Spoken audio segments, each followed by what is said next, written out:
ayat 45, Allah Subhanahu wa taala Allah Taala berfirman, A'udzu billahi minasyaitonir rajim. Faquti'a dabirul qaumil ladzina zalamu walhamdulillahi rabbil alamin. Qul ara'aytum in akhadallahu sam'akum wa absarakum wa khatama ala qulubikum man ilahun ghairullahi ya'tikum bih unzur kaifa nusarriful ayati thumma hum yasdifun. Jadi insya-Allah pada pagi ini kita cuba untuk habiskan ayat 45 sehingga ayat 46 insya-Allah subhanahu wa taala. Cuma sebelum kita belajar ayat 45 dan 46 ini, kita perlu ingat balik. Sebelum ini saya sudah cerita bahawasanya ayat 45 dan ayat sebelumnya cerita tentang kaum terdahulu, bagaimana mereka diazab, bagaimana mereka diseksa, adalah atas asas ataupun atas kaedah at-ta'rid. At-ta'rid maknanya Allah Ta'ala tegur secara tidak langsung. Allah Ta'ala mahu sesuatu tetapi dia datangkan cerita ataupun dia datangkan kisah-kisah adab. Dia datangkan sesuatu tetapi bukan ini yang dia maksudkan. Ada maksud yang lain. Jadi ini adalah ta'rid yang kita pun telah pelajari sebelum ini. Jadi kita kena rujuk ayat sebelum ini. Jadi ta'rid ini dia tamat pada ayat 45. Ayat 45 tamat di sini. Dan ayat 46 bermula balik cerita asal, iaitu cerita bagaimana Nabi menghadapi kafir Quraisy di Mekah Al-Mukarramah yang menolak Nabi kita Muhammad SAW, yang menolak dakwah Nabi, yang menuduh Nabi sebagai tukang sihir, yang menuduh Nabi gila, yang menyakiti Nabi dan juga yang mahu membunuh Nabi kita Muhammad SAW. Itu asal ceritanya, cerita bagaimana Nabi berdakwah kepada kafir Quraisy. Jadi pada ayat 46 ini kembali kepada cerita asalnya, di mana at-ta'rid ataupun teguran Allah Ta'ala secara tidak langsung ini, dia bermula pada ayat 40. 40 tak silap saya, cuba kita tengok. Dia bermula pada ayat 40. Okey, nampak dia bermula ayat 42. Dia bermula di sini. Walaqad arsalna ila umamin min qablikum. Ayat sebelumnya Allah Ta'ala cerita bagaimana Nabi berdakwah kepada kafir Quraisy. Bagaimana sikap mereka. Jadi Allah Ta'ala cerita pada ayat sebelumnya. Maknanya perdebatan ataupun perbahasan, dialog-dialog, cara dakwah diberitahu oleh Allah Ta'ala di dalam ayat sebelumnya. Tiba-tiba pada ayat 42, Allah Ta'ala sebut walaqad arsalna ila umamin min qablik. Sesungguhnya kami telah utuskan rasul-rasul kepada umat-umat sebelum engkau wahai Muhammad sallallahu alaihi wasallam. Jadi ulama telah bagi tahu ini adalah at-ta'rid, ayat 42 sampailah ayat 45 tadi. Ayat 42 sampai ayat 45. Bukan tujuan semata-mata Allah Ta'ala cerita ini supaya masyarakat kafir Quraisy itu dia tahu, kerana mereka sudah tahu. Mereka sudah tahu berdasarkan kepada apa yang mereka lihat sendiri. Bagaimana kisah-kisah sejarah kaum-kaum yang terdahulu telah dimusnahkan oleh Allah Subhanahu Wa Ta'ala. Cuma Allah Ta'ala sebut cerita ini adalah atas asas ta'rid, menegur mereka bukan secara langsung, tetapi dengan membentangkan cerita ataupun mengingatkan balik cerita-cerita lama, supaya mereka itu ingat dan kembali kepada Allah Subhanahu Wa Ta'ala. Ini kita panggil ta'rid, menegur secara tidak langsung, sebagaimana kita juga ada guna di dalam kehidupan kita. Dan teguran secara tidak langsung ini adalah sangat berkesan dan merupakan cara untuk seseorang itu mengubah masyarakat, mengubah seseorang individu, mengubah keluarga dan mengubah sesiapa saja dengan menggunakan secara tidak langsung. Kalau secara langsung kita akan tegur secara direct lah. Contohnya orang yang tidak solat, kita kata solat kamu. Kalau kamu tidak solat, aku akan rotan. Contohnya kepada anak kita. Itu teguran secara langsung. Tetapi ada di sana teguran-teguran yang boleh kita guna secara tidak langsung. Dengan kita cerita kebaikan, contohnya orang-orang yang solat ini hidupnya akan tenang, hidupnya akan tidak keluh kesah. Ada dalam Quran disebut. Jadi kita cerita benda-benda begitu. Jadi orang yang dengar itu secara tidak langsung dia akan, bagusnya solat. Jadi kadang-kadang cara kita menegur ataupun cara kita untuk mengingatkan seseorang, kadang-kadang kita boleh guna cara tidak langsung tadi, sama ada kita bercerita. Contohnya kita pun ada cerita tentang kehidupan kita kan pada anak-anak. Kita cerita ayah dulu begini-begini. Kalau kita seorang yang berjaya masuk universiti, dapat masuk universiti berjaya dan sebagainya, kita cerita pada anak kita. Ayah dulu suka sangat dapat masuk universiti. Kemudian belajar-belajar dapat anugerah. Kita cerita pada anak kita tu kan. Mungkin kita nak banggakan juga, tetapi anak kita dengar secara tidak langsung mereka akan rasa bersemangat. Mereka akan datang motivasi. Itu juga adalah satu teguran yang tidak langsung. Boleh saja kita cakap pada anak kita, belajar sungguh-sungguh, nanti awak berjaya. Jadi anak kita pun dengar saja. Mungkin dia ikut kata kita, mungkin dia dengar dan mungkin dia tidak. Tetapi kalau kita bercerita, dia akan dengar, dia akan ambil iktibar dan secara halusnya tidak menyakiti hati orang yang kita seru tersebut. Seolah-olah kita cerita tentang orang lain, tetapi sebenarnya kita nak tegur ataupun kita nak sedarkan dia. Itu dalam dakwah dalam masyarakat kita lah. Maknanya kita pun guna dalam kehidupan kita. Dan dalam masyarakat kita, kita pun guna at-ta'arif ini. Maknanya teguran secara tidak langsung. Dalam masyarakat kita, kita dengar cerita tentang si tanggang anak derhaka itu cerita. Kita cerita kepada anak-anak kita, cikgu-cikgu cerita kepada muridnya, bahkan orang buat filem tentang cerita tersebut. Itu adalah teguran secara tidak langsung. Cerita tentang si tanggang. Kita bahkan cerita tentang haiwan pun ada kita buat kan, kura-kura dengan kancil lupa kancil dan kura-kura tu kan, kita cerita. Semua itu adalah at-ta'rif, maknanya menegur secara tidak langsung.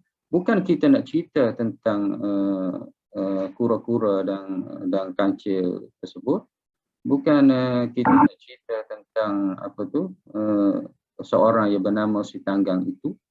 Tetapi sebenarnya kita nak tegur, kita nak ambil pengajaran, mengambil manfaat di sebaliknya.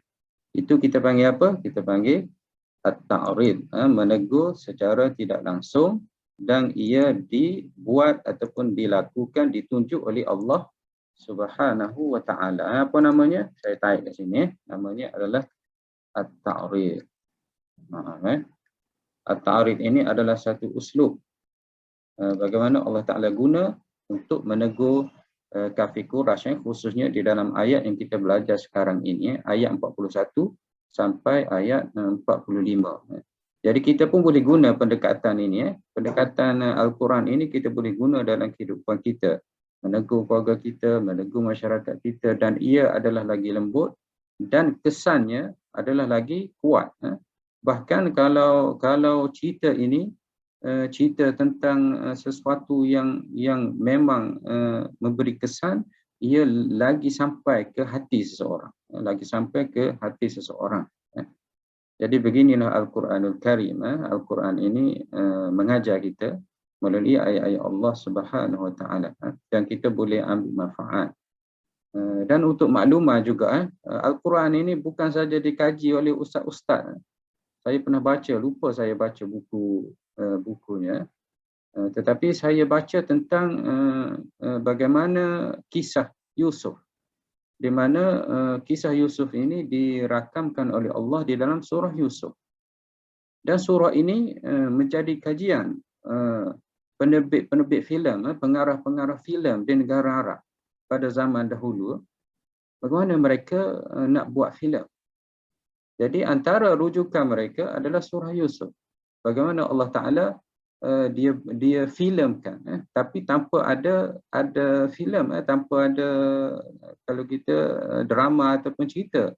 Tetapi bagaimana Allah Taala buat satu taswir fanni, satu jalan cerita, satu gambaran seni, di mana surah Yusuf itu menjadi rujukan penerbit dan pengarah filem. Dan antaranya di awal surah Yusuf itu dimulakan dengan mimpi. Allah Ta'ala mulakan bagaimana Yusuf melihat bintang-bintang di langit. Jadi itu adalah satu cara. Satu cara dan satu pendekatan, dan banyak orang-orang filem, penerbit-penerbit, pengarah-pengarah, di mana mereka arahkan filem mereka buat filem bermula dengan mimpi. Bermula dengan mimpi. Dan bagaimana Yusuf itu menjadi orang yang terlalu rendah, sehingga dimasukkan, ditolak dalam telaga, kemudian dimasukkan dalam penjara, kemudian daripada tempat yang rendah itu menjadi seorang yang hebat di Mesir. Jadi jalan cerita itu dijadikan satu inspirasi bagi penerbit-penerbit dan pengarah filem. Di mana hero-nya bagaimana dia punya ciri-cirinya. Dan ending dia bagaimana seorang yang hero ini akan menang, sebagaimana Yusuf akhirnya dia menang. Dan bermula dengan apa? Bermula dengan sesuatu gambaran yang orang pun tak faham, itu mimpi. Bagaimana Yusuf itu melihat bintang. Jadi itu sedikit maklumat. Maknanya Al-Quran ini bukan saja kita fahami dia punya ayat-ayatnya, bukan saja kita fahami cerita-ceritanya, tetapi juga kita cuba melihat dari sudut pendekatan ataupun cara. Cara yang kita belajar pada hari ini ialah at-ta'rid. Bagaimana Allah Subhanahu Wa Taala menurunkan Al-Quran kepada Nabi Muhammad SAW, di mana Nabi berdebat dengan kafir Quraisy. Nabi sedang berbahas dengan kafir Quraisy. Nabi sedang berdakwah kepada kafir Quraisy. Tiba-tiba datang ayat 41, Allah Ta'ala ceritakan tentang umat-umat terdahulu. Jadi cerita ini kalau kita baca, kita rasa, oh ini biasalah cerita-cerita tentang umat terdahulu. Tetapi sebenarnya Allah Ta'ala cerita itu adalah untuk kafir Quraisy itu mengambil iktibar. Sebagaimana umat terdahulu yang mereka melihat kesan-kesannya telah dihapuskan, telah dimusnahkan, telah diturunkan azab oleh Allah Subhanahu Wa Taala, dan mereka itu diturunkan azab kerana syirik kepada Allah Subhanahu Wa Taala. Begitulah juga kafir Quraisy. Mereka yang rasa mereka ada kuasa, mereka yang ada harta, mereka yang ada jawatan pangkat, mereka yang menguasai Mekah, dengan kekuasaan itu dapat dihapuskan, dapat dimusnahkan dengan syirik yang mereka amalkan ataupun yang mereka lakukan di Mekah Al-Mukarramah. Jadi ini kita panggil at-ta'rid. Jadi kita ingat balik sebelum kita belajar ayat 46, kita kena ingat ayat 41 sampailah ayat 45 itu adalah ta'rid, iaitu Allah Ta'ala menegur secara tidak langsung dengan menceritakan umat-umat terdahulu. Bagaimana umat-umat terdahulu mereka itu telah diazab oleh Allah Subhanahu Wa Taala, dan Allah Taala cerita juga mereka itu tidak menerima agama yang dibawa oleh rasul-rasul mereka kerana hati mereka keras. Itu pertama. Yang kedua, kerana syaitan telah menghiaskan segala amalan yang mereka lakukan, amalan buruk yang mereka lakukan itu Allah Ta'ala telah hiaskan ia menjadi baik. Kemudian Allah Ta'ala cerita pula pada minggu lepas kita pun telah pelajari, apabila mereka itu lupa dengan apa yang telah diingatkan oleh Allah Subhanahu Wa Ta'ala, yang merupakan azab-azab, apabila mereka itu lupa teguran-teguran Allah Subhanahu Wa Ta'ala, maka Allah Ta'ala akan buka kepada mereka semua kebaikan. ini kita panggil istidraj. Allah Ta'ala beri rezeki, Allah Ta'ala beri kesihatan, Allah Ta'ala beri harta, Allah Ta'ala beri kemewahan, Allah Ta'ala beri kemudahan kepada mereka yang berdosa, mereka yang ingkar, mereka yang kufur. Allah Ta'ala beri kepada mereka segala-galanya kemewahan atas asas apa? Supaya mereka itu bergembira, supaya mereka itu terus dengan kelalaian, kealpaan, dengan kesesatan, kekufuran, setelah Allah Ta'ala telah tegur sebelum ini dengan adab-adab, dengan azab, dengan penyakit, dengan selainnya. Dan selepas itu, di dalam keadaan mereka itu gembira, Allah Ta'ala pun akan azab mereka baghtatan, secara tiba-tiba. Dan pada masa itu mereka sudah pun tidak ada harapan dan mereka dalam keadaan putus asa, faidahum mublisun. Jadi sampai ke ayat ini pada minggu lepas, dan ayat yang kita akan pelajari pada hari ini ialah ayat yang ke-45. Allah Ta'ala bagi tahu, faquti'a dabirul qaumil ladzina zalamu. Maka apabila Allah Ta'ala turunkan azab kepada mereka secara tiba-tiba, ini cerita kaum terdahulu, cerita Nabi Allah Saleh sebagai contohnya, mereka telah dimatikan dengan tempikan suara. Begitu juga kaum Nabi Allah Lut, mereka dibalik bumi. Nabi Allah Saleh diturunkan batu-batu kan, sehingga mati semuanya, hujan batu. Begitu juga kaum Nabi Allah Nuh alaihi salam, datang banjir dan semuanya tenggelam. Jadi Allah Ta'ala bagi tahu didatangkan kepada mereka siksaan dalam keadaan mereka itu gembira, mewah dan sebagainya, diazab mereka itu secara tiba-tiba dan mereka tidak ada harapan, mereka sudah berputus asa. Faquti'a dabirul qaumil ladzina zalamu. Maka bukan sahaja mereka tidak ada harapan, berputus asa, mereka juga faquti'a, dipotong, dabirul qaumi, akhir kaum, alladzina zalamu, mereka-mereka yang zalim. Faquti'a dabirul qaum ini maksudnya dihapuskan, dibinasakan seluruh keturunannya. Ini sebagaimana kita lihat Nabi Allah Nuh alaihi salam, di kaum yang kufur itu mereka telah ditenggelamkan, semuanya meninggal, semuanya mati, semuanya binasa. Itu maksudnya faquti'a dabirul qaumil ladzina zalamu. Maka dihapuskan, dibinasakan keseluruhan keturunan kaum itu, alladzina, mereka yang zalamu, mereka yang zalim. Zalamu di sini ialah yang syirik. Sebabnya ada dalam ayat yang lain, inna syirka la zulmun azim. Sesungguhnya syirik itu adalah kezaliman dan kegelapan. Jadi zalamu ini mereka yang syirik. Faquti'a dabirul qaumil ladzina zalamu.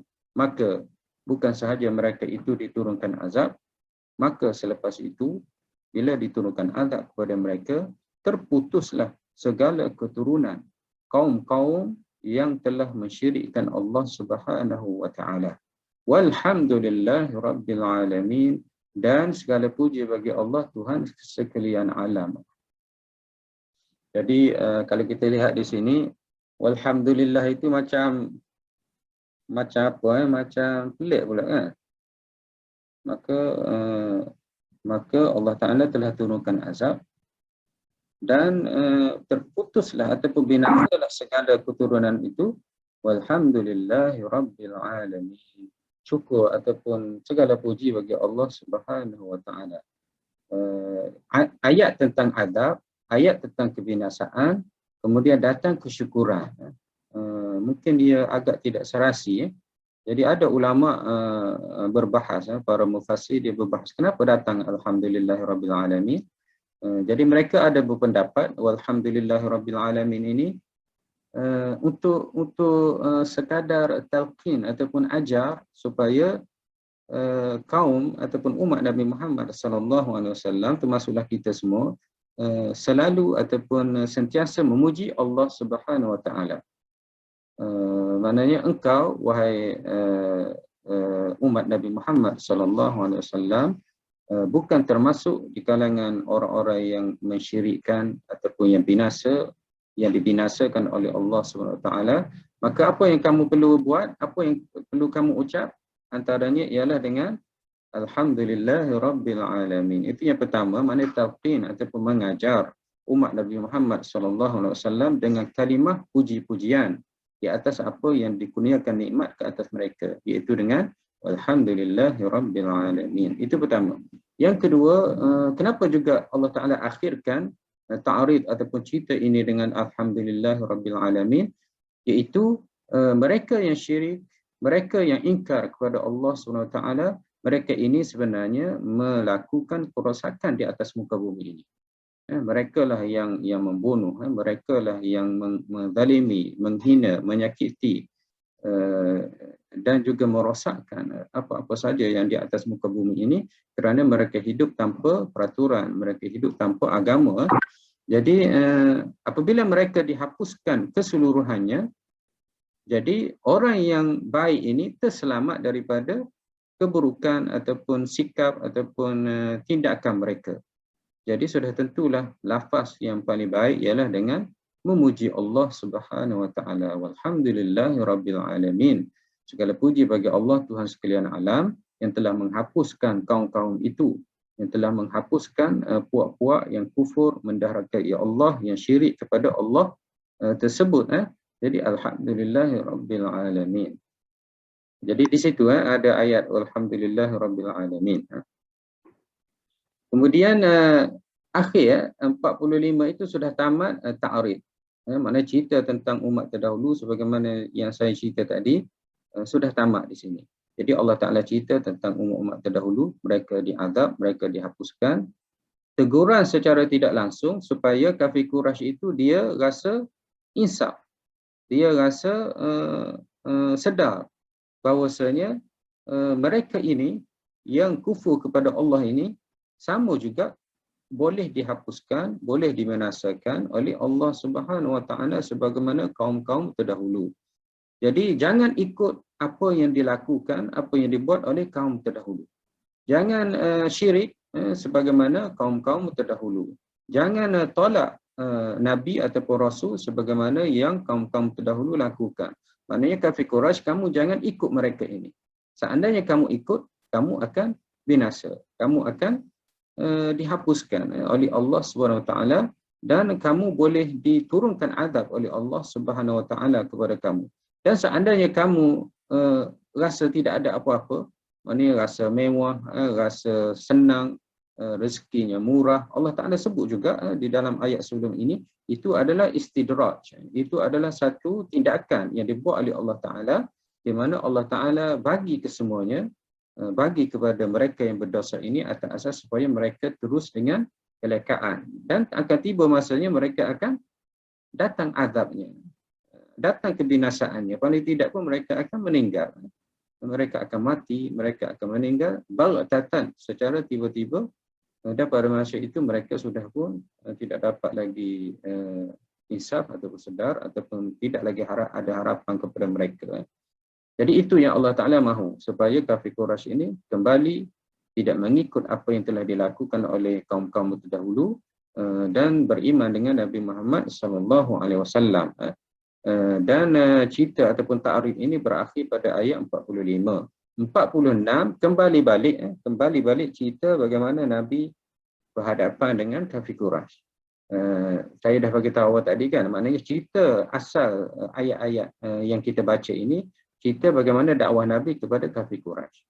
Disebut tentang umat-umat terdahulu sebagai teguran secara tidak langsung. Jadi ayat 46 ini kembali perbahasan ataupun perdebatan antara Nabi dengan kafir Quraisy balik. Dan kita tahu kafir Quraisy ini mereka menyembah berhala. Dan Allah Ta'ala sebut dalam ayat 46, Qul ara'aitum, katakanlah wahai Muhammad, adakah kamu tidak lihat ataupun apa pandangan kamu? Ini kita bayangkan, Nabi Muhammad ini dia berhadapan dengan kafir Quraisy, dia baca ayat ini ataupun dia tanya soalan ini. Wahai kafir Quraisy, apa pandangan kamu?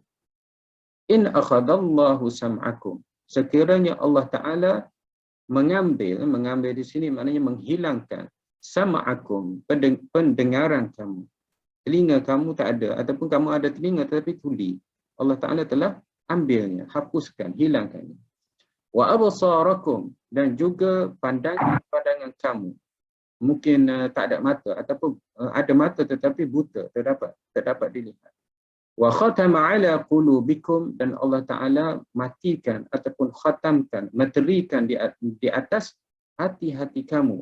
Maksudnya hati kamu ini sudah keras, sudah dimeterikan, sudah digam, ditutup, sehingga hati kamu ini tidak dapat menerima ataupun tidak masuk perkara yang lain selain daripada kekufuran kamu.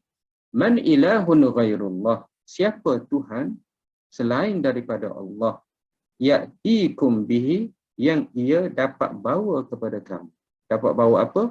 Iaitu pendengaran, penglihatan, dan juga hati yang tidak dimeteri oleh Allah Subhanahu wa taala. Ayat ini kalau kita lihat seperti apa? Seperti rendah sangat. Allah Taala sebut tentang telinga, tentang mata, tidak begitu. Allah Taala boleh sebut benda yang lain lagi, seandainya Allah Taala tarik apa, tenggelamkan kampung kamu, ataupun Allah Taala sebut benda yang lagi besar, tetapi Allah Taala sebut benda yang kecil, iaitu telinga, iaitu mata. Mungkin kita rasa mungkin kita tak nampak kenapa disebut benda-benda yang kecil ini. Jadi kalau ikut situasi pada masa itu, kaum kafir Quraisy ini dia sembah apa? Dia sembah berhala kan. Jadi berhala ni dia ada mata, dia ada telinga. Tidak begitu kan? Tetapi berhala ni dia tidak dapat lihat dan dia tidak dapat mendengar sebab dia batu, ataupun dia adalah mungkin buah tamar yang dibuat berhala. Jadi batu ini yang ada mata, yang ada telinga, dia tidak dapat melihat dan dia tidak dapat mendengar. Dan kafir Quraisy yang menyembah berhala ini, dia ada mata, dapat melihat, dia ada telinga, dapat mendengar. Jadi kafir Quraisy ini tahu sebenarnya yang mencipta matanya, yang mencipta telinganya yang boleh mendengar, yang mata yang boleh melihat, bukan berhala tersebut. Jadi Allah Taala seolah-olah dia nak perli secara tidak langsung. Kamu yang sembah berhala yang buta itu tak dapat melihat, kamu yang sembah berhala yang telinganya tak dapat mendengar itu, kalaulah telinga kamu sendiri diambil, tak dapat dengar, mata kamu dibutakan, tak dapat melihat, adakah berhala itu akan beri balik telinga kamu ataupun pendengaran kamu dan penglihatan kamu? Adakah berhala itu berkuasa ataupun mampu untuk kembalikan penglihatan dan pendengaran itu? Sudah pastilah tidak, kerana berhala sendiri pun buta, bagaimana dia nak bagi pada manusia untuk dapat melihat? Berhala itu sendiri pun tuli, bagaimana tak dengar, bagaimana dia nak kembalikan pendengaran manusia? Sudah pasti ada Tuhan lain, bukan berhala itu, iaitu Allah Subhanahu wa taala. Jadi Allah Taala bagi tahu, kalaulah aku ambil ataupun kalaulah telinga kamu itu tidak berfungsi, ataupun mata kamu itu tidak berfungsi lagi, kamu buta, kamu tuli, dan hati kamu ini pun menjadi keras, ditutup hati kamu itu, Tuhan mana lagi yang akan datangkan kepada kamu ataupun pulihkan, kembalikan semua itu? Sudah pasti kafir Quraisy itu dia berfikir, siapa Tuhannya yang dapat datangkan semua itu? Takkanlah berhala yang mereka sembah dapat datangkan, kerana berhala itu pun buta dan tuli. Jadi sudah pasti mereka akan akan rasa ataupun mereka akan sedar, mereka akan tahu bahawasanya Allah yang akan datangkan kepada mereka pendengaran dan penglihatan itu. Jadi nampak kecil, tetapi sebenarnya besar kesannya.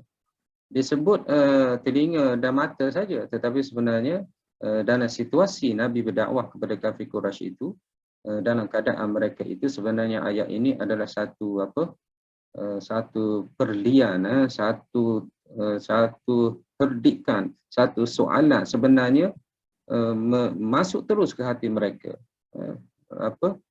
menyentuh hati mereka, dan sebenarnya kalau orang itu hatinya masih lagi terbuka, dia akan berfikir, siapa lagi Tuhan yang dapat kembalikan telinga dan penglihatannya?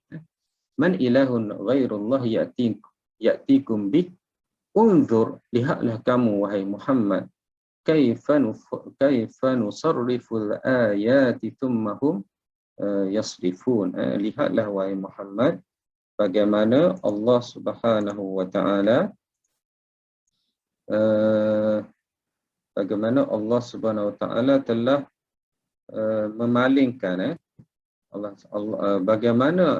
lihatlah wahai Muhammad bagaimana nusarrifu, maknanya kami telah mengulang-ulangi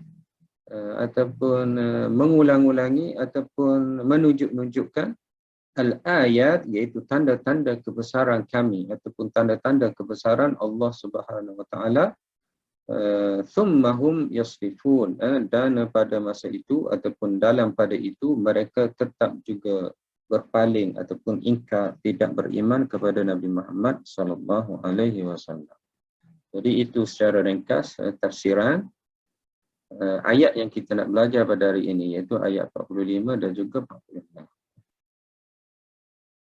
Okey, sebelum kita masuk kepada i'rab, kalau ada soalan silakan, boleh buka mic dan boleh tanya, insya-Allah. Assalamualaikum. Waalaikumsalam. Bila Ustaz kata tadi istiqraj tu kan?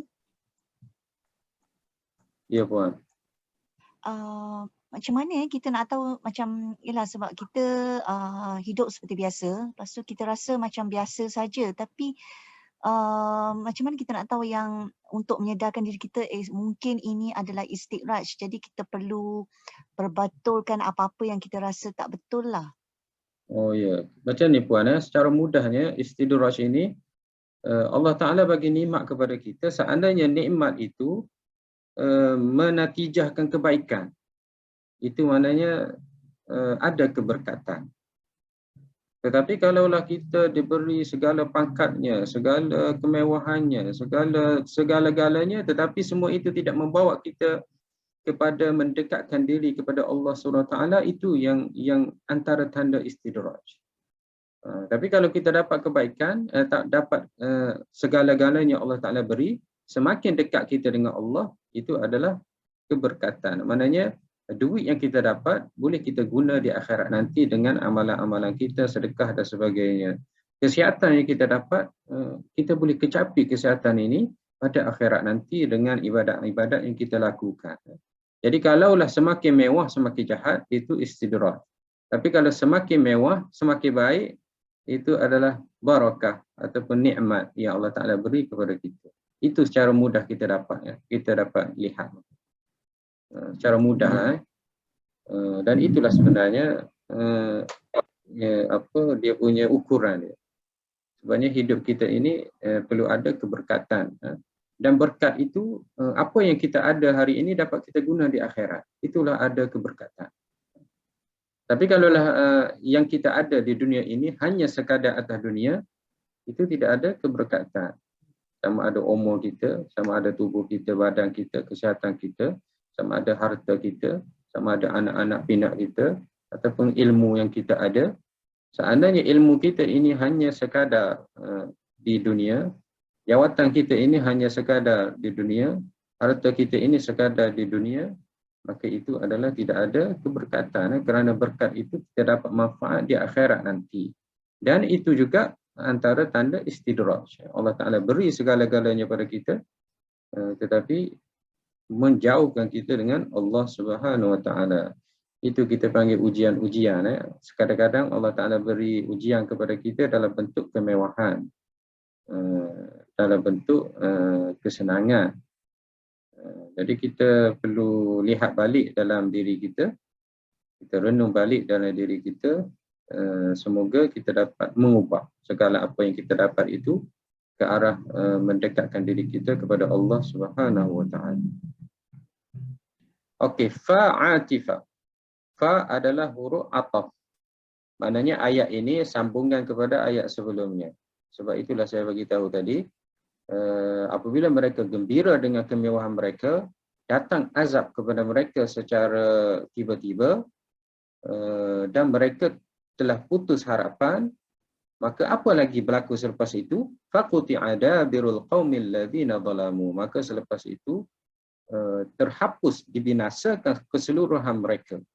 Maknanya mereka itu tidak ada keturunan yang dapat mewarisi mereka, yang dapat meneruskan kerosakan yang mereka lakukan. Walhamdulillah rabbil alamin. Jadi fa ini adalah i'rabnya adalah kembali kepada sebelumnya, begitu juga dari sudut maknanya. Fa huruf ataf ini kita sudah belajar sebelumnya. Fa, thumma, wa, semua itu adalah huruf ataf.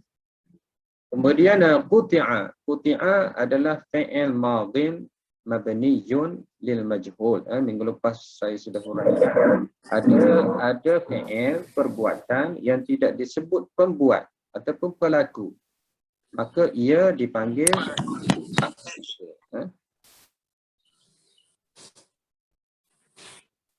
okey, kejap. Okey. Kemudian itu kita panggil fi'il madhi mabniyun lil majhul. Maknanya majhul tidak disebut ataupun tidak diketahui ataupun tidak perlu disebut pelaku kepada perbuatan. Apa perbuatannya? Iaitu quti'a, potong. Potong di sini kinayah. Kinayah. Macam kita berbaris, tiba-tiba ada orang yang potong barisan. Sebenarnya dia tak potong barisan. Kalau dia potong barisan, putuslah sebagaimana kita potong ayam ataupun potong sayur. Begitu juga quti'a di sini adalah satu kinayah ataupun kiasan. Allah Ta'ala bukan kata potong dengan pisau, maknanya dia hapuskan, dia musnahkan. Sama juga macam kita, yang contoh saya sebut tadi, potong barisan. Potong cakap. Jangan potong cakap orang. Mana percakapan itu dapat dipotong? Dia bukannya benda kita boleh potong-potong ambil pisau kan? Ataupun barisan, jangan potong barisan. Bukanlah bermakna barisan itu kita boleh ambil pisau dan potong-potong kerat-kerat. Jadi quti'a ini kerat ataupun potong, tidak dinyatakan siapa yang kerat ataupun siapa yang potong. Kerana sudah maklum bahawasanya Allah Subhanahu Wa Taala yang potong, yang kerat. Maknanya Allah Taala yang binasa, yang Allah Ta'ala yang hapuskan. Quti'a asalnya ialah qata'a, tetapi ditukar barisnya dengan quti'a kerana fi'il apabila dia mabni lil majhul, fi'il madhin, apabila dia mabni lil majhul, dia punya sifirnya ialah fu'ila. Dia punya wazan dia. Jadi kalau qata'a Muhammadun, Muhammad potong. Kalau kita tak nak sebut Muhammad, kerana semua orang dah tahu Muhammad ini yang potong, jadi kita kena guna sifir yang saya tulis ni. Guna sifir ini. Jadi qata'a, kita kena sebut ku, kemudian huruf tengah tu baris bawah, kemudian huruf akhir itu yang ketiga baris atas. Fu'ila, quti'a. Dan Muhammad ini tak perlu tulis lagi lah. Tak perlu tulis lagi, kita padamkan terus. Jadi kalau qata'a Muhammadun, Muhammad potong ataupun Muhammad kerat. Kalau quti'a, kita terjemahkan dipotong, dikerat. Siapa yang potong? Siapa yang potong itu tidak disebut. Kenapa tidak disebut? Sama ada semua orang sudah tahu, jadi tak perlu lagi kita sebut. Ataupun kerana kita takut nak sebut, kalau kita sebut nanti kita pun kena potong juga, jadi kita pun tak sebut. Ataupun kita takut, kita sudah tahu, ataupun tidak perlu kita sebut, jadi kita tak nak sebut. Jadi diguna dengan quti'a. Jadi di dalam ayat tadi quti'ada, quti'a ayat tadi adalah tidak disebut, kerana sudah maklum yang membinasakan mereka ialah Allah Subhanahu Wa Taala. Mabniyun lil majhul, fi'il madhin. Dabiru ini adalah naib fa'il, marfu'. Naib fa'il dia marfu'. Jadi apabila ada mabni lil majhul, dia akan ada naib fa'il. Okey, saya buat contoh. Qata'a Muhammadun, saya buat Muhammad potong apa? Potong as-samak. Muhammad potong ikan. Siapa yang potong? Yang potongnya ialah Muhammad. Qata'a Muhammadun as-samak. Siapa yang potong? Yang potongnya adalah Muhammad. Muhammad ini apa yang dia buat? Yang dia buatnya adalah potong. Apa yang kena potong? Yang kena potongnya ikan. Jadi ini apabila saya baca dengan qata'a. Apabila saya baca dengan quti'a, as-samak itu akan dibariskan dengan baris hadapan. Yang atas ni baris atas kan? Yang bawah ni baris hadapan. Kenapa baris hadapan? Kerana samak ini dia mengambil tempat Muhammad. Dia naik fa'il lah. Naik fa'il ni timbalan fa'il ataupun ganti maf'ul, ganti maf'ul. Jadi as-samak ini dia ganti fa'il, maaf. Jadi naik fa'il ini maknanya as-samak ini dia duduk di tempat Muhammad, dia ganti Muhammad. Naib fa'il. Dia ganti tempat Muhammad. Apabila ganti tempat Muhammad, barisnya pun kena sama dengan Muhammad, iaitu baris hadapan. Asalnya baris atas. Qata'a Muhammadun as-samak.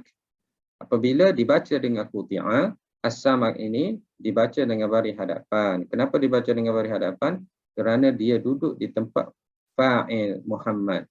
Dia ganti kepada Muhammad. Dia jadi naik fa'il, timbalan ataupun ganti kepada Muhammad. Jadi barisnya dibaca dengan baris hadapan. Jadi dibaca dengan quti'a as-samaku. Sama juga dalam ayat tadi, quti'a dabiru. Asalnya ialah qata'allah dabira. Jadi dabiru al-qaum. Yang ni dabira al-qaum. Jadi Allah itu sudah dihazaf, dibuang, tidak disebut kerana tidak perlu, dan dibaca dengan quti'a. Yang ini kalau kita nak buat ayat biasa, qata'a. Qata'allahu dabiral qaum. Allah Ta'ala telah menghapuskan semua kaum itu. Keturunannya semua Allah Ta'ala hapuskan. Quti'a, dihapuskan semua kaum itu. Tidak disebut Allah Subhanahu Wa Ta'ala. Okey, saya rasa sudah jelas dan mudah. Dah banyak kali kita jumpa. Okey, naib fa'il marfu'. Marfu' ni maknanya hukum dia dibaca dengan ru, dabiru. Bukan dabira. Kalau dabira mansub. Kalau dabiri majrur. Jadi apabila disebut marfu', ada tanda marfu'nya iaitu baris hadapan. Dabiru. Al-qaumi mudhafun ilaih. Disandarkan kepada dabir. Maknanya akhir kaum. Ini pun sebenarnya satu kiasan juga. Dipotong akhir keturunan kaum itu ataupun orang yang terakhir, orang yang paling belakang, paling hujung, paling akhir kaum itu. Dipotong.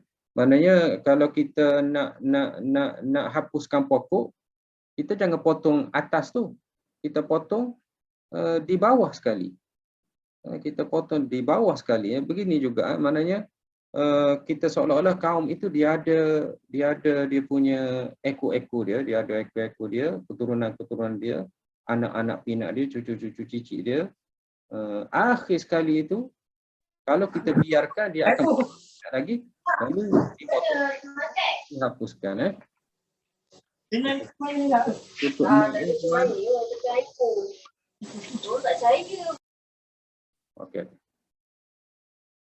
Okey, sambung balik tadi.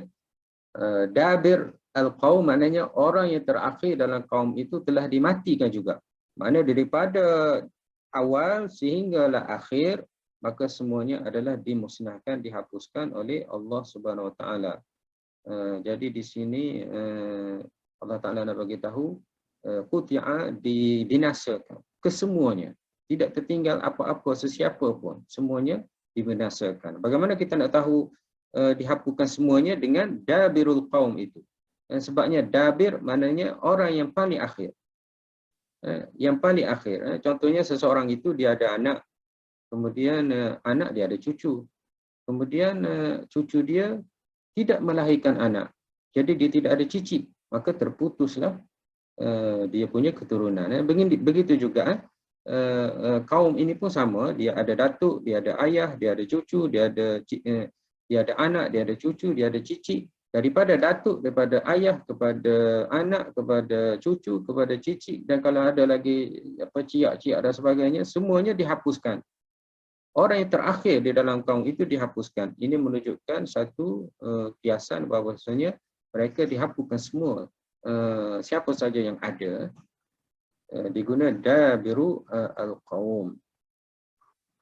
Alladhi isi mausul, yang mereka, iaitu kaum itu, sakin fi mahalli jar, alladhina mausul sakin fi mahalli jar na'at lil qaumi. Alladhina sepatutnya dia okey, alladhina sakin fi mahalli jar na'at lil qaumi. Mungkin maksudnya sakin ini pada ya tu, pada huruf ya. Saya kena rujuk yang ni sama ada silap penulisan ataupun ada maknanya lain.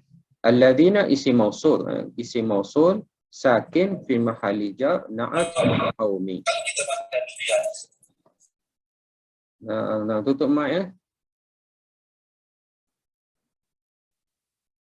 Okey. Semula alladzina mausul sakin fi mahalli jar na'at lil qaumi. Isim mausul kata hubung yang barisnya mati fi mahalli jar dalam kedudukannya adalah jar na'at lil qaumi sifat bagi kaum. Jadi kita dah tahu sekarang ini dibinasakan keseluruhan kaum itu. Apa sifatnya? Jadi alladhi ini menerangkan sifat kaum itu. Itu maksudnya na'at. Na'at ini adalah sifat. Oleh kerana al-qaumi itu baris bawah, jadi na'at pun kena baris bawah. Fi mahalli jar, dalam kedudukan baris bawah. Tetapi kita tak baca baris bawah. Kita tak baca alladhini. Tetapi kita baca alladhina. Jadi na ni bukan baris bawah, bukan majrur. Jadi kenapa dibaca dengan alladhina? Kerana dia adalah mabni, dia tidak berubah barisnya. Tak boleh kita baca alladzina, alladzini, alladzinu, tak boleh. Alladzina ini kekal barisnya dengan baris atas. Jadi walaupun kedudukannya adalah jar, tetapi dia kekal dengan baris atas dan dia adalah sifat bagi kaum, iaitu kaum yang sifatnya zalamu, iaitu zalim. Zalamu ini sama dengan nasu, iaitu fi'il madhin fi'il madhin mabniyun ala dhammah. Zalamu mim itu baris hadapan.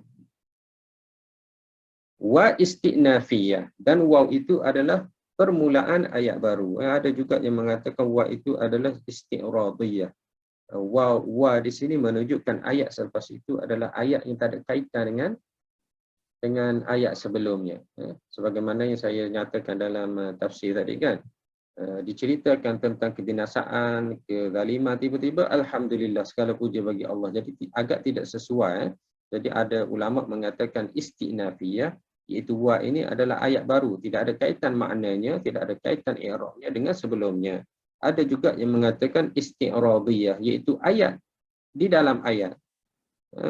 Sebagaimana yang pernah saya terangkan sebelum ini, ayat di dalam ayat. Maknanya ayat ini adalah ayat lain yang tidak ada kaitan dengan ayat sebelumnya. Jadi waw itu adalah istinafiyah. Istinafiyah maknanya ibtidaiyah, permulaan ayat baru, tidak ada kaitan dengan sebelumnya. Ya, saya sudah tafsirkan tadi kenapa disebut segala puji bagi Allah Subhanahu wa taala. Wa ini adalah istinafiyah dan mungkin juga isti'radiyah, iaitu ayat lain. Isti'radiyah, saya type kat sini. Ini pun penting juga kita guna, tapi mungkin kita tak sedar. Isti'radiyah. Isti'radiyah ini ayat di dalam ayat. Dia ayat lain, tidak ada kaitan dengan ayat yang kita cerita. Contoh di dalam hidup kita bahasa Melayu pun kita guna juga. Pada pendapat saya, wallahu a'lam, Kita sebut wallahu a'lam. Itu ayat lain tu. Pada pendapat saya awak bagus. Pada pendapat saya awak betul. Kan? Itu ayatnya. Tetapi di tengah tu kita letak ayat lain. Pada pendapat saya wallahu a'lam awak betul. Itulah maksudnya isti'radiyah.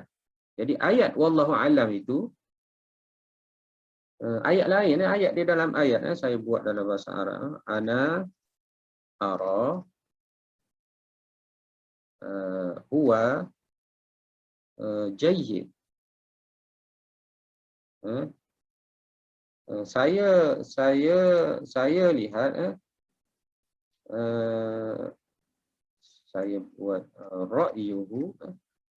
ra'yahu, saya berpendapat, pendapatnya bagus. Ana ara, saya berpendapat, pendapatnya adalah bagus, pandangannya adalah bagus. Ini ayatnya. Tetapi kadang-kadang kita letak di tengah tu wallahu a'lam. Itulah maknanya isti'radiyah. Jadi wallahu a'lam ni ayat yang luar daripada ayat ni. Dia didatangkan, dia ayat asing, ayat di dalam ayat. Saya berpendapat wallahu a'lam, pendapatnya bagus ataupun betul. Ini kita panggil isti'radiyah. Ibtidaiyah, dia ibtidaiyah, dia ayat baru. Tak ada kaitan sebelumnya. Contoh saya buat ayat Muhammad akaltu ijtahid.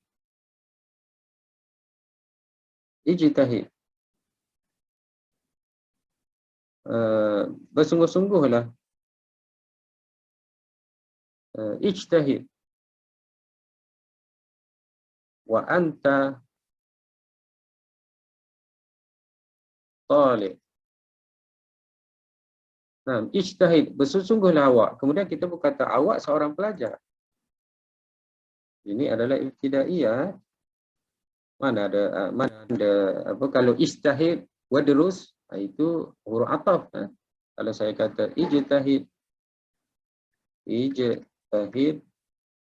wa udrus, ini maknanya huruf ataf. Ini adalah huruf ataf.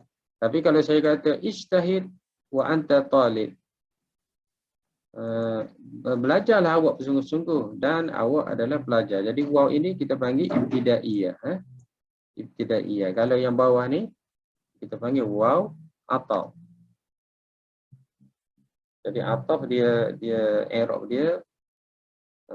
dia sama lah. Kalau yang ni baris mati, yang ni baris mati juga. Yang atas ni tidak. Dalam bahasa Arab ada ayat yang selalu kalau kita belajar nahwu, ustaz-ustaz akan bagi ayat la ta'kul as-samak wa tashrab al-laban. Ayat ni memang glamour. Orang yang belajar nahwu kena belajar ayat ni. Kena ingat betul-betul ni. La, yang minggu lepas kita belajar hatta kan. Hatta kita akal tu sama kata hatta ra'siha. Itu minggu lepas. Ini pun ada kaitan dengan ikan juga. La ta'kul as-samak wa tashrab al-laban. Okey, jangan kamu makan ikan. Yang minggu lepas makan ikan. Yang minggu lepas akal tu sama kata hatta ra'suha, sehingga kepalanya, semoga ingat lagi. Yang ini pun masuk lagi tentang ikan juga. La ta'kul, baris mati kerana dia adalah majzum dengan la nahiyah. Jangan kamu makan. Makan apa? Makan ikan. Maknanya larang makan ikan. Wa tashrab, mati juga, al-laban. Okey. Jadi yang ni baris mati, yang ni pun baris mati. Jadi kalau sama, mati dengan mati, barisnya, maka ini kita panggil ataf. Ataf, huruf ataf. Huruf ataf. Maksudnya apa? Kamu jangan makan dua-dua.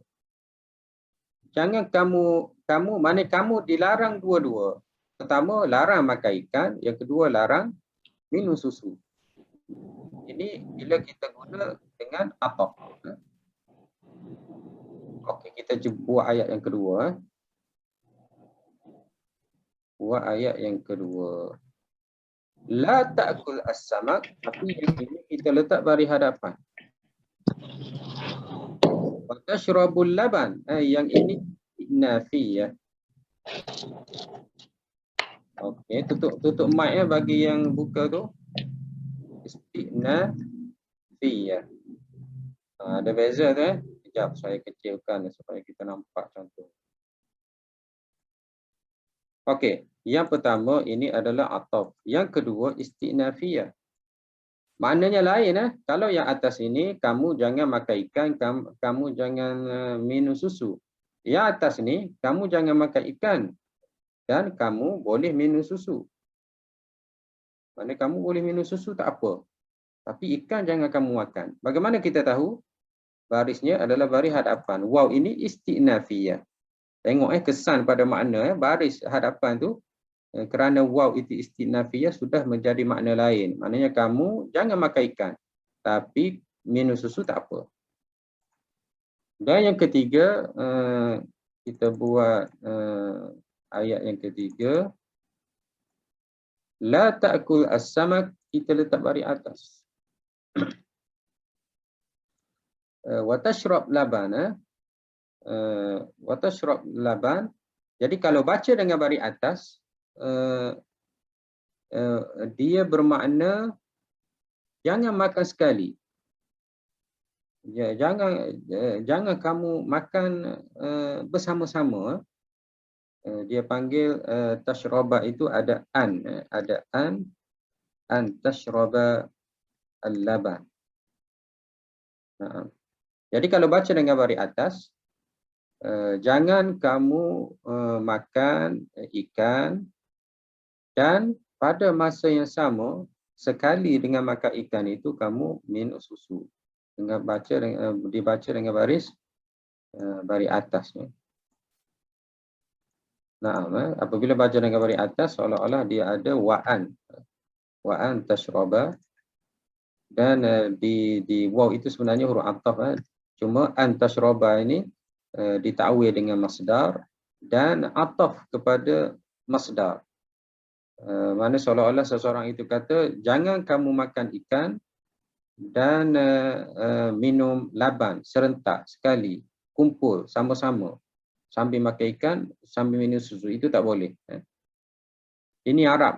Kalau kita belajar nahwu selalu diguna perumpamaan ataupun ayat ini untuk menerangkan beza makna wa di dalam bahasa Arab. Ini sekadar saya tambahan. Kita belajar tadi ada waw isti'radiyah, waw ibtidaiyah, waw ataf, waw sumpah, wal asri, contohnya waw sumpah, dan banyak lagi waw yang lain. Jadi dalam ayat ini Allah Ta'ala sebut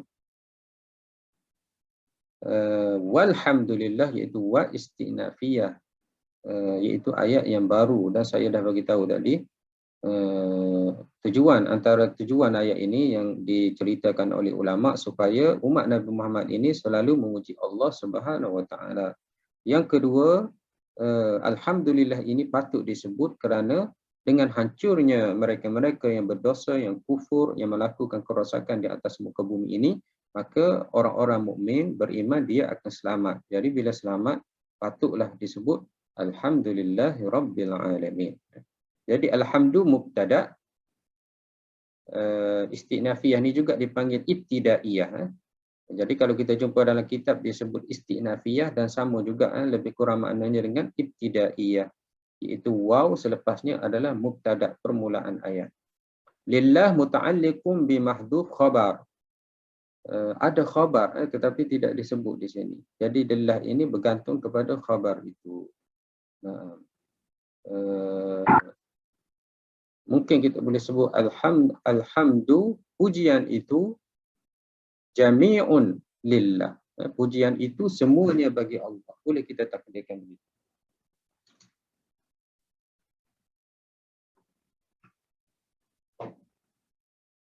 Ya, kejap.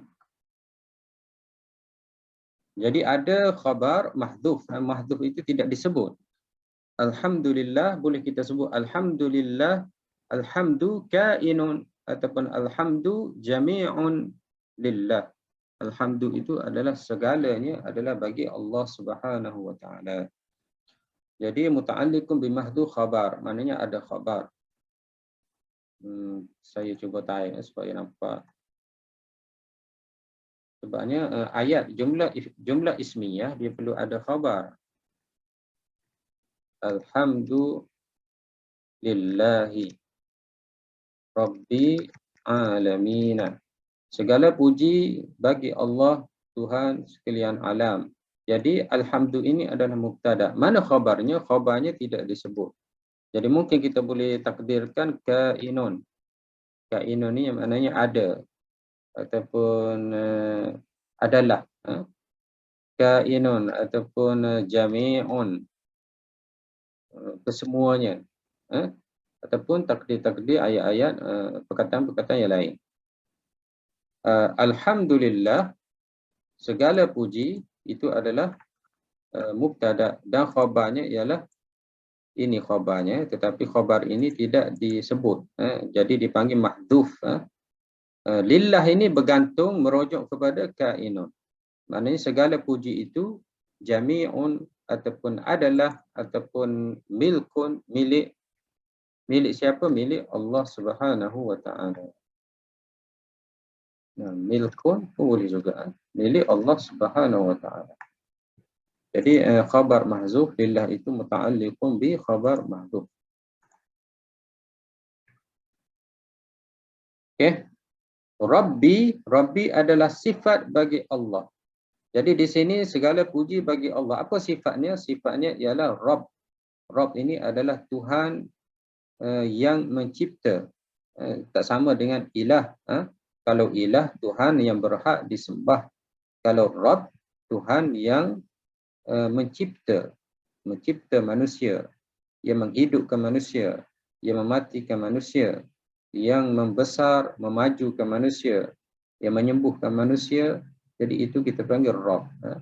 Jadi kita ini daripada kecil sampai kita berumur sekarang ni ada 40, 46, 30, 50, 60, ada Rabb. Iaitu Tuhan. Tuhan yang menghidupkan kita, yang memberi rezeki kepada kita, yang memberi nafas kepada kita, yang memberi kesihatan kepada kita. Bila kita sakit, Tuhan yang menyembuhkan kita. Bila kita lapar, Tuhan yang beri rezeki kepada kita. Bila kita jahil, Tuhan yang beri ilmu kepada kita. Jadi semua ini ada Tuhan yang mengurus hidup kita ini. Tak kiralah kita sebagai manusia ataupun makhluk-makhluk lain seperti malaikat, seperti binatang dan juga kejadian makhluk-makhluk lain seperti pokok dan sebagainya, ada yang mengurus. Itulah kita panggil Rabb, Tuhan. Jadi Allah itu apa sifatnya? Dia adalah Rabb yang mengurus. Yang mengurus al-alamin, iaitu sekalian alam. Alam benda, alam haiwan, alam tumbuhan, alam manusia, alam malaikat, alam jin, alam apa lagi. Banyak alam ini. Siapa yang menguruskan? Siapa yang mengatur?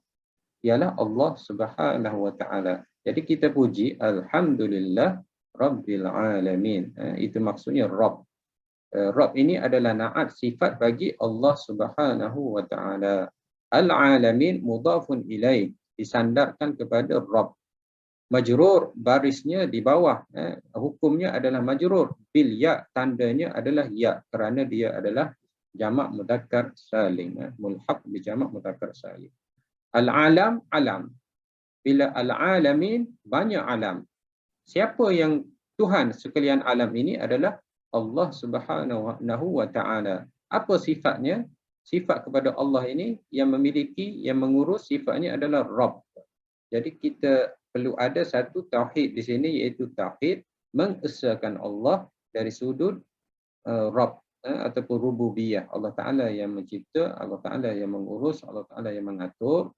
Dan kita selaku manusia apabila kita beriman dengan sebenar-benar iman, dengan seyakin imannya, maka kita akan meminta, kita akan berdoa, kita akan bergantung, kita akan berharap, kita akan menyerah segala hidup kita kepada Allah Subhanahu Wa Taala. Sebab kita yakin Dia yang menghidupkan kita, Dia yang menyembuhkan kita, Dia yang beri rezeki kepada kita, Dia yang beri mudarat kepada kita.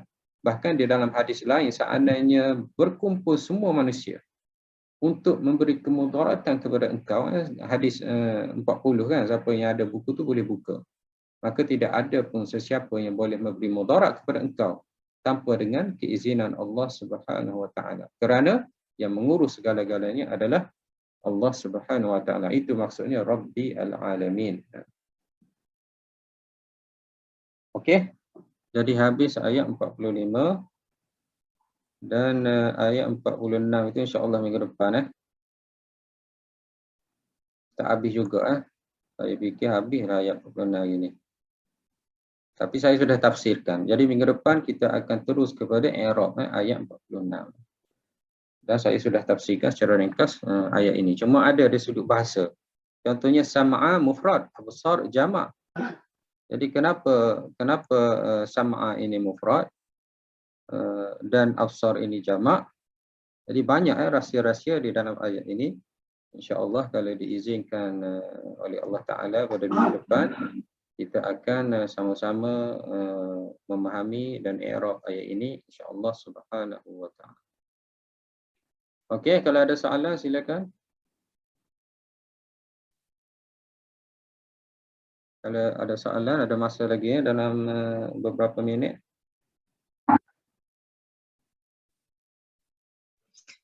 Assalamualaikum Ustaz. Waalaikumsalam. Yang nombor 3 tadi yang Ustaz cakap tu, tak boleh makan ikan dan susu sekali, tak sempat nak salin. La ta'kul samaka watash. Baris dia tu mana yang watashrabu tu baris mansub ke? Mansub. Mansub. Ya. Okey, terima kasih Ustaz. Sama-sama. Tapi bila baca kena hidupkan lam tu. La ta'kulis samaka. Sebabnya kalau tak hidup, tak letak baris bawah, tak boleh baca lah. La ta'kul, kena as-samaka. Jadi kalau nak sambung, la ta'kulis samaka. Tapi hakikatnya lam itu adalah baris mati. Sama juga watashrab. Tashrab ini kita letak baris bawah, tashrabil laban. Cuma yang lain tu tak apalah, watashrabu, watashraba tu tak apalah. Maknanya watashrabal laban. Ya, watashrabal laban. Jadi kalau dibaca dengan baris atas ni maksudnya jangan himpun sekali. Kamu makan ikan dan kamu pada masa yang sama kamu minum susu. Ini ayat yang banyak dalam buku-buku nahwu, tetapi adakah bahaya itu kena tanya doktor. Ini ada dalam buku-buku nahwu orang Arab, dia buat perumpamaan macam ini. Kamu jangan makan ikan dan sekali dengan susu. Baca dengan baris atas. Ataupun ini sekadar jazakallahu khair Ustaz. Ya, mungkin ini sekadar untuk bagi tahu tentang hukum i'rab saja. Okey, ada soalan lain?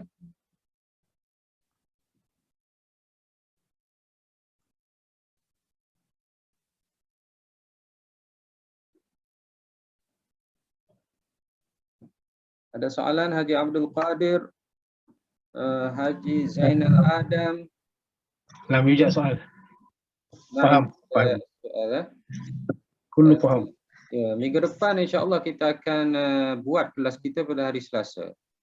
Kembali kepada waktu asal, iaitu hari Selasa pukul 9.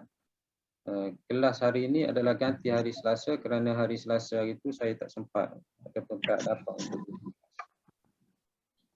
Okey, insya-Allah naltaqi fi usbu'in qadim bi idznillah subhanahu wa ta'ala. Jazakumullahu khair wa barakallahu fikum. Nas'alullah at-taufiq wal ikhlas wa dawaman ni'am wa husnal khitam. Wa nas'alullah subhanahu wa ta'ala as-sihhah wal afiyah ونسأل الله أن يشفي مرضانا ومرضى المسلمين. والسلام عليكم ورحمة الله وبركاته. Waalaikumsalam warahmatullahi wabarakatuh. Syukran. Waalaikumsalam. Terima kasih Ustaz.